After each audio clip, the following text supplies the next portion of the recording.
할렐루야. 네, 감사합니다. 그 파송식 때문에 들어왔습니다. 파송식 하고 이제 아내와 큰아이 먼저 들어가고 저는 좀 다른 일정들이 있어서 정리하느라고 잠깐 더 있게 되었습니다. 이제 내일 모레 들어가게 되는데 오늘 이 자리에는 파주 세강교회 협력 선교사 신분으로 섰습니다. 세강교회에서 또 협력해 주시고 또 후원해 주셔가지고 준비 잘 돼가지고 이제 본격적으로 사역할 수 있게 되었습니다. 오늘 또 선교 보고 겸하면서 같이 말씀 나누겠습니다. 그 표준 국어대사전 보니까 형통이라는 말, 모든 일이 뜻과 같이 잘 되어감 이렇게 되어 있습니다.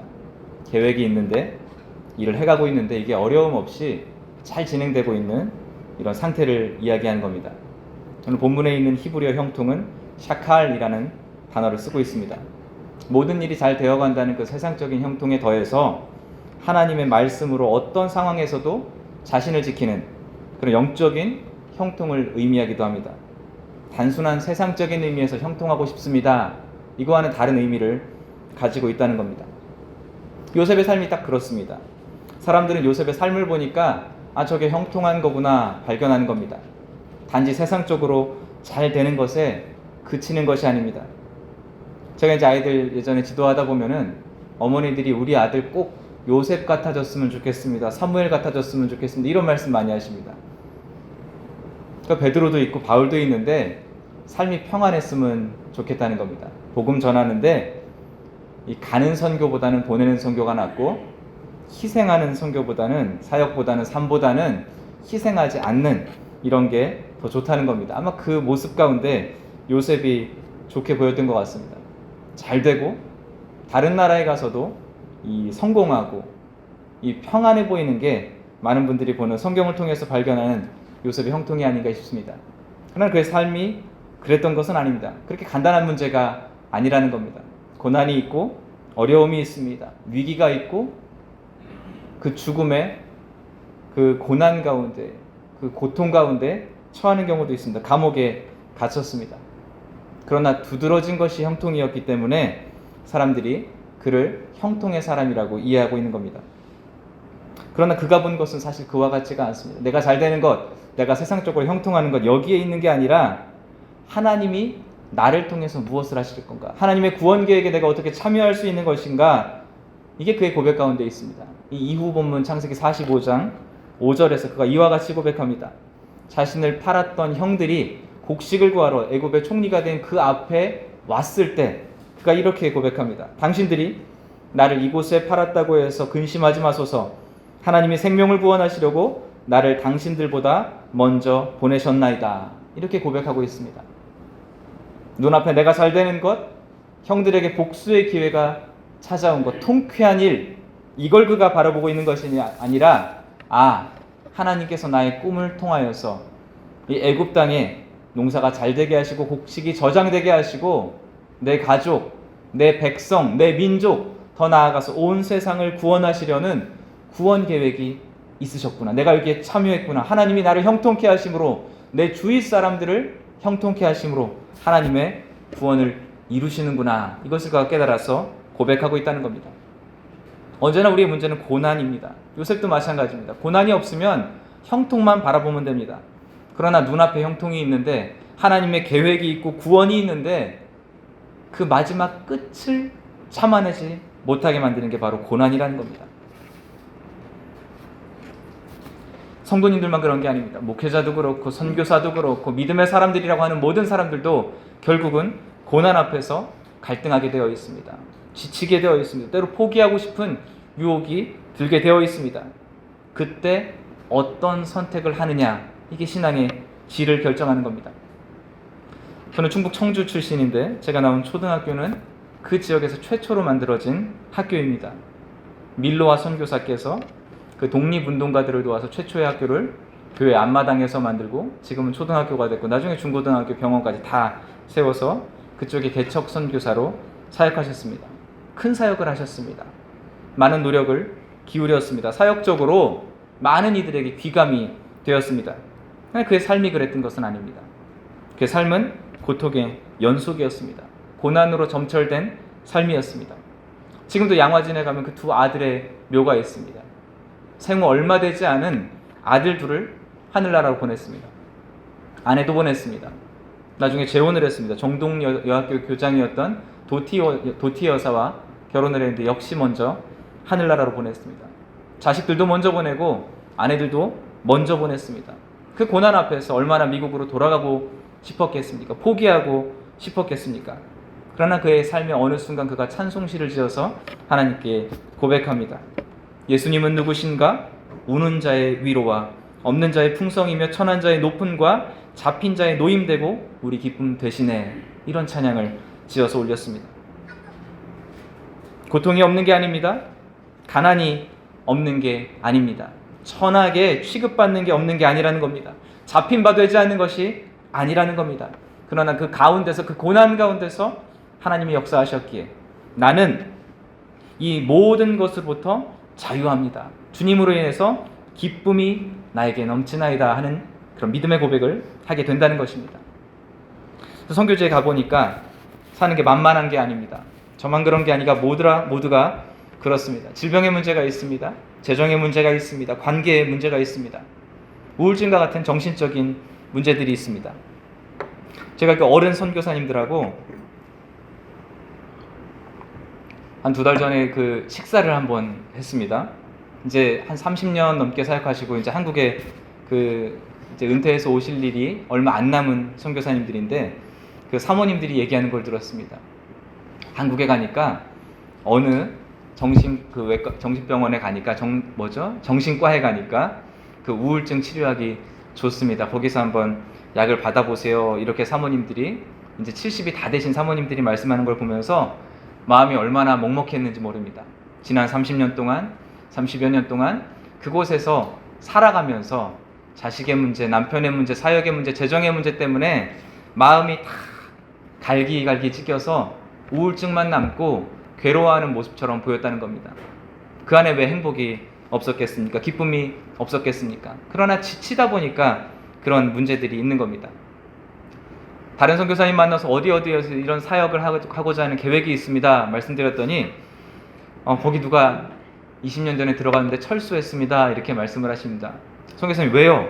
그랬더니 그 아들이 하나 있는데 인도네시아 현지 아이가 쓴 새총에 맞아서 눈이 실명됐다는 겁니다. 더 이상 그곳에 있을 수가 없었더라는 겁니다. 공사하다가 팔이 한쪽 잘리면 한국 돈으로 200만 원에서 300만 원 보상받고 끝입니다. 목숨을 잃으면 1000만 원입니다. 그리고 더 이상 항의하지 않습니다. 그곳에서 살아가려면 같은 환경과 같은 처우에 놓일 수밖에 없는 경우가 있다는 겁니다. 그게 괴로운 겁니다. 고난이라는 겁니다. 그러나 그곳에서 우리가 바라봐야 되는 게 하나님이 이루실 것, 구원 계획, 하나님의 놀라운 비전이기 때문에 이 고난을 넘어가지 못하면 결국 우리에게 형통, 그 샤칼이 경험될 수 없다는 겁니다. 선교사로 후원하는 후원교회, 또 협력교회 마찬가지일 겁니다. 쉬운 일이 아닙니다. 선교사가 내 눈앞에 있는 게 아닙니다. 뭘 하는 건지, 어떤 열매가 있는 건지 답답합니다. 한번 가서 보고 싶은데 재정도 어려운데 이걸 또 돕는 게 계속 지속 가능한가? 어느 교회나 이거 가지고 고민하고 있습니다. 부목사 하나 더 있는 게 낫지 선교사 보내는 거 쉬운 일이 아닙니다. 그만하시죠. 이런 문제들이 어느 교회나 있다는 겁니다. 그러나 하나님이 거기에 뜻이 있으시겠거니 하고 믿음으로 기다릴 수 있는 것, 그게 바로 보내는 선교라는 겁니다. 가는 선교만큼이나 중요한 보내는 선교라는 겁니다. 아마 지금 인도네시아에서 가장 영향력 있는 선교사 중에 한 분이 그 신학교를 잘 운영하고 계십니다. 그 지역 최초의 신학교를 꼭 한국인이 세운 게 아니라 그 도시 전체에서 최초로 지어진 신학교를 그분이 잘 운영하고 계십니다. 30년쯤 사역을 하셨는데 제가 어느 날 그렇게 얘기했습니다. 선교사님, 이렇게 큰 사역 어떻게 잘 준비하셨습니까? 많이 어려우셨죠? 그분이 그러십니다. 내가 대단한가? 보낸 교회가 대단하지. 보낸 그 교회 담임 목사님, 지금 원로 목사님, 그분이 대단하시지. 이렇게 얘기를 하십니다. 왜요? 그러면서 그분 젊었을 때, 처음 왔을 때 얘기를 해주십니다. 제가 들어도 우당탕탕, 갈팡질팡, 우왕좌왕 이런 겁니다. 때로 부딪히기도 하고 어려워서 실수하기도 하고 여러 가지 문제들이 있었다는 겁니다. 그러나 끝까지 포기하지 않고 기도하고 지원하고 위로하고 격려하다 보니까 사역이 세워지고 열매가 맺고 선교사가 이제 갓 초임 선교사에서 아주 인도네시아나 동남아 전체를 관리할 수 있는, 선교사들을 도울 수 있는 중요한 위치에서 사역하게 되더라는 겁니다. 이게 바로 어려움들을 이겨내는 과정인 겁니다. 저 역시 마찬가지입니다. 처음 가보니까 어려운 게 많습니다. 쉽지 않은 게 있습니다. 그러나 기도해 주시고 격려해 주시고 후원해 주시다 보니까 같이 고난들이 넘어가는 겁니다. 아, 내가 하는 게 아니구나, 하나님이 하시는 거구나, 내 일 하는 거 아니구나, 내가 잘 되는 것, 내가 형통하는 것, 이게 중요한 게 아니라 하나님께서 하시고자 하는 그 일에 우리가 쓰임받음으로써 하나님의 놀라운 역사를 만들어가는 그 일에 우리가 함께 형통을 경험하는 거구나, 이 깨달음을 얻게 되더라는 겁니다. 오늘 요셉 혼자 하는 거 아무것도 없습니다. 요셉 대단한 것 아무것도 없습니다. 하나님이 요셉을 통해서 일하시는 겁니다. 옆에 사람들 요셉 때문에 그가 애굽인이라고 할지라도 같이 형통합니다. 그를 위한 것도 아닙니다. 하나님의 우리로서는 계획할 수 없는, 알 수 없는, 이해할 수 없는 놀라운 비전들이 한 걸음 한 걸음 한 걸음 앞을 향해 나아가면서 해결되는 것을 우리가 볼 수 있는 겁니다. 요셉 도구입니다. 보디발도 도구입니다. 바로도 도구입니다. 하나님이 이 세상을, 내 백성을 내가 구원하겠다 하는 일에 쓰임받는 도구들에 불과한 겁니다. 이것을 깨달을 때 우리가 형통할 수 있는 겁니다. 지난 몇 달간 저는 인생의 고난과 하나님의 형통, 하나님의 계획, 선교에 대해서 명확하게 깨달을 수 있는 그 몇 가지 사건을 겪었습니다. 제가 몇 달 전에 고민하고 있었습니다. 파송 준비가 거의 다 됐고 그 기다리고 있었지만 그 제 마음속에 명확함이 없었기 때문에 갈등하고 있었습니다.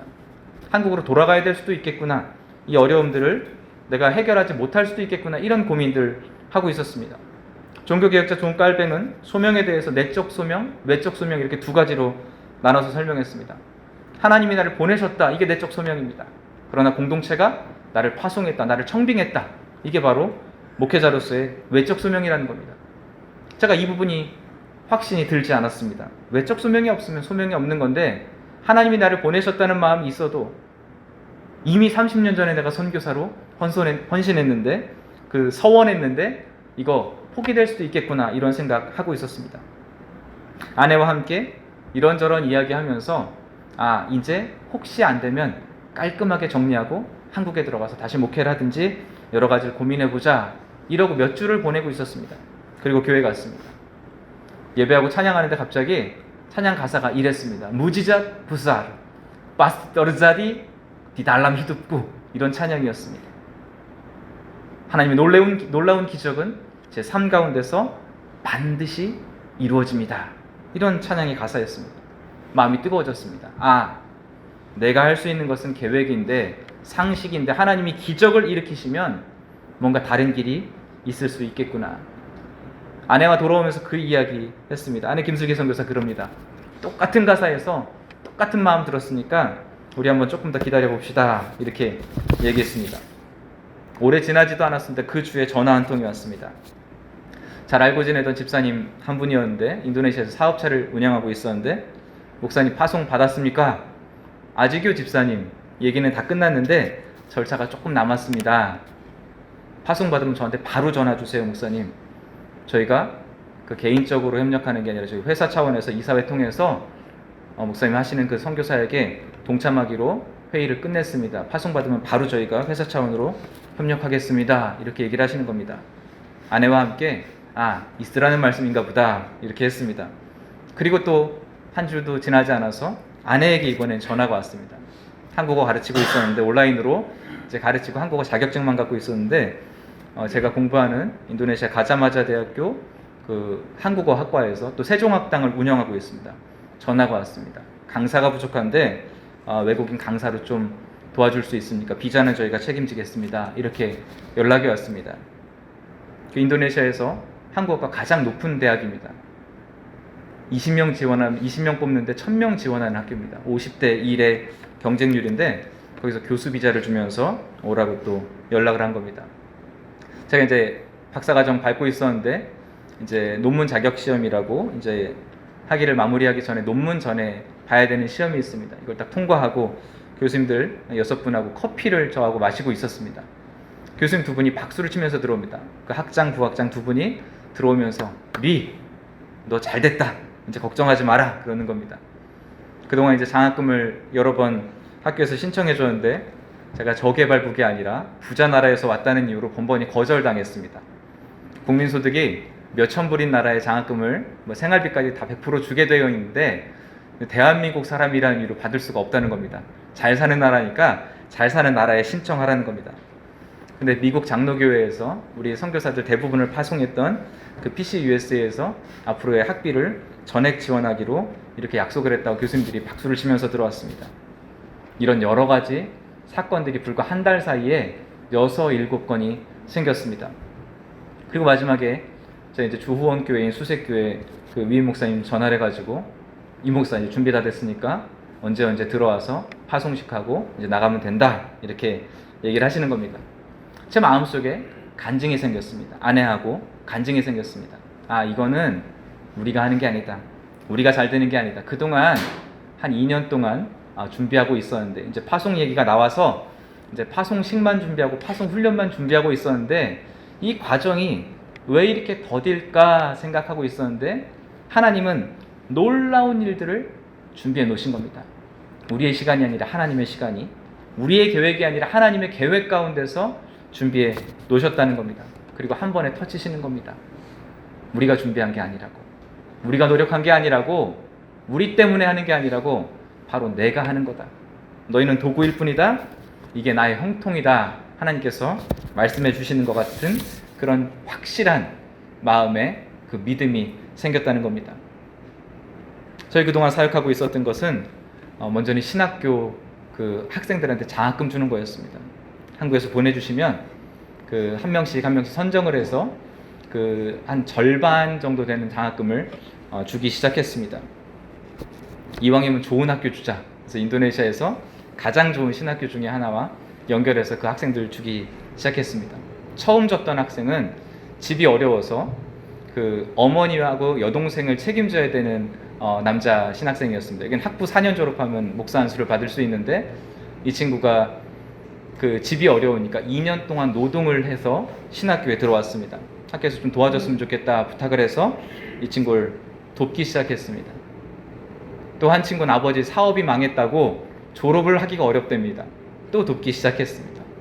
또 한국에서 또 누가 도와주신다 그래서 이번에는 또 아내가 한국어 같이 가르치던 한국어과 나온 학생, 또 목사님 딸인데 또 돕기 시작했습니다. 한 학기 한 2번 정도 밥도 먹고 커피도 마시는데 이번에 처음 도왔던 학생이 학교 전체 1등을 했습니다. 수석을 했습니다. 인도네시아에서 가장 좋은 기독교 대학 중에 하나인데 거기서 수석을 했습니다. 학교에서 전화가 왔습니다. 이제 학교에서 전액 장학금 받게 되는데 어떻게 할 겁니까? 이번엔 그거 생활비로 주세요. 1.5배 장학금을 받게 되었습니다. 교수를 할 수 있는 친구인데 자기는 고아원을 하겠답니다. 어려운 삶을 살고 있는 친구들, 학생들, 어린이들을 돕는 게 자신의 소명이라는 겁니다. 그러다 보니까 또 연결되어 있습니다. 신학교 교수진들하고 주로 제가 많이 교제를 하는데 여교육자 한 분이 그 연필도 없어서 교회학교 교육을 못한다는 겁니다. 색종이도 없고 그냥 성경책 읽고 교사가 얘기하면 교회학교가 끝난다는 겁니다. 그래서 거기에 그 공과를, 아내도 우리 교단 공과팀에 있었기 때문에 같이 만들어서 공과를 같이 14주 동안 하게 되고 거기다 연필도 사고 색종이도 사고 풀도 사고 크레파스도 사가지고 같이 교회학교 프로그램을 또 진행하기 시작했습니다. 다니다 보니까 신학교 도서관에 책이 부족합니다. 알려진 신학교인데도 성경이 제대로 구비되지 않은 경우도 있습니다. 새로 번역이 되면 또 성교비가 왔을 때 거기다 또 성경도 보내고 신학교 도서도 보내고 그렇게 하면서 신학교 또 사역을 돕고 있었습니다. 한국으로 유학 간다는 그 목회자들이 있으면 한국어도 또 가르쳐 주게 되었습니다. 신학생들 집에 갈 차비가 없다고 연락이 옵니다. 엊그제도 전화를 아내가 딱 받았습니다. 너 쌀 떨어졌니? 네, 쌀이 떨어졌어요. 쌀하고 그 라면을 보내줬습니다. 이런 사역을 지난 2년간 하고 있었습니다. 앞으로의 사역도 마찬가지입니다. 동일한 사역을 또 진행하겠지만 제가 또 공부를 그 박사과정을 마치면 또 신학교 교수 사역과 또 교단 그 교류 사역을 하기로 되어 있습니다. 현지 그 교단 총회장님과 사무총장 또 신학교 총장 그 또 그 학장님들 다 만나고 오면서 이런 사역을 같이 합시다 이렇게 얘기를 했습니다. 어려운 교회 잘 소개받아서 또 섬길 수 있고 또 우리 교단과 그 현지 교단 간의 또 우정을 또 더 강화시킬 수 있는 이런 사역을 준비하고 있습니다. 아내는 그 한국어를 원래 뭐 한국말은 당연히 잘하죠. 근데 인도네시아 가서 인도네시아도 배우고 한국어 교육도 시작했는데 희소 가치가 있었나 봅니다. 많은 분들이 찾고 있습니다. 또 유튜브도 시작했는데 코로나 걸리고 할 수 있는 게 별로 없으니까 이러다 우울증 걸릴까봐 유튜브를 시작했습니다. 온라인으로 인도네시아 친구들 만나서 한국어도 가르치고 또 밥 먹는 것도 찍어 올렸습니다. 다른 게 아닙니다. 그냥 선교사님 만나러 갔다가 그거 찍어 올리면 인도네시아에서는 그 공식적으로 선교하다 보면 위험에 빠질 수 있기 때문에 그렇게 하진 않고 오다가 또 새로운 것 같으니까 밥도 한번 먹고 또 찍어서 올리고 했더니 많이 보는 겁니다. 그래서 유튜브랑 인스타그램 구독자 팔로워가 합쳐서 10만 명이 넘었습니다. 연락이 옵니다. 광고도 하자고 하고 어디 회사에서 강의도 하자고 저희가 상상할 수 없는 액수를 또 물건들을 얘기하기도 합니다. 선교할 거니까 그런 건 안 하겠습니다 얘기를 했습니다. 그리고 앞으로 이 플랫폼을 통해서 한국 선교사님들이 하는 그런 사역을 소개하는 걸로 만들고자 하고 또 요즘 선교 편지를 보내도 잘 안 읽는다고 선교사님들이 말씀하셔가지고 저희 아내한테 그 이쪽 전체 리더를 하고 있는 그 권혁장 선교사님이 부탁을 했습니다. 강의 한번 해가지고 선교사님들이 앞으로 동영상으로 선교 보고할 수 있게 강사로 와주세요. 인도네시아에서 가장 위에 있는 선교사님인데 저희 아내한테 김슬기 선교사한테 사부님이라고 부릅니다. 동영상 만드는 것도 알려주고 편집하는 것도 알려달라고. 그래서 이런 온라인 사역을 준비하고 있습니다. 그리고 이제 가자마자 대학교에서 공부를 또 가르치기 시작하게 됐는데 또 이번에 또 연락이 와서 포스코에서 그 공적 개발 프로젝트를 하는데 그 공업학교 학생들 잘 키워가지고 한국의 포스코나 아니면 인도네시아 현지 포스코에 취직시키는 이런 원조 사업을 하는데 또 한국어를 또 가르치면 더 좋겠다는 겁니다. 또 아내한테 연락을 해서 그 아이들 또 가르쳐 줄 수 있게. 그쪽으로 원래 접근하기도 어렵습니다. 이슬람 지역이기 때문에 많은 재정을 들이고 많은 시간을 들여도 오라고 하질 않습니다. 근데 두 손 들고 환영하는 겁니다. 그냥 와서 가르쳐 주기만 하면 어차피 거기에 들어가는 비용도 한국의 대기업에서 제공하고 와가지고 그거 가르쳐 주기만 하면은 감사합니다. 이런 이야기들을 하고 있습니다. 인도네시아에서 가장 큰 병원 44개의 그 병원이 있습니다. 그 병원 체인을 가지고 있는 인도네시아에서 가장 큰 영리병원입니다. 또 전화가 왔습니다. 유튜브를 봤습니다. 저희 병원과 협력하시죠. 이렇게 얘기를 했습니다. 가보니까 기독교 병원이에요. 이름이 실로암 병원입니다. 그 병원에서 처음에는 이제 의료 상품을 저희한테 서비스로 줄 테니까 뭐 인도네시아 사람들 뭐 한 두세 달 월급에 해당되는 것을 얘기하는데 그거 안 받겠습니다.